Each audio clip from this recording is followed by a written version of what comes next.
So there's a lot of misunderstanding in regards to separation of church and state. In colonial America, they were afraid that we had just broken away from England, and England had a state church. They had the Anglican Church. It was a state-sponsored church. We know that many people came to America looking for religious freedom, separate from government control. In the First Amendment, Jefferson had talked about the state shall establish no religion.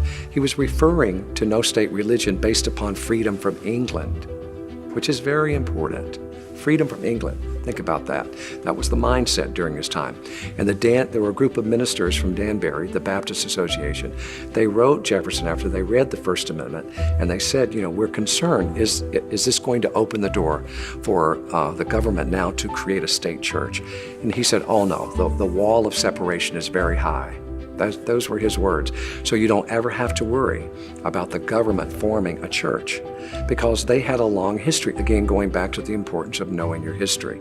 Europe was plagued with church and state connection that was just incredibly bad for the people, that they would weld the power of church and state, even for murder. The Spanish Inquisition. So Jefferson said, no, our Constitution, this is not in the Constitution, that's another thing, but the way the First Amendment is written, you don't have to worry about that.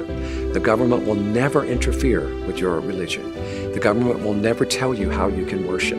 That was written to protect the church, not to separate it from the state. And the reason you can say that is because when you look back at the history, you can see very clearly that in colonial America and even a lot of the older buildings that last now, there were many public displays of scripture.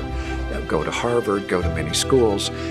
There was no fear of Christianity being spoken of in a public place. This is only recent in our history, and it's a very sad thing.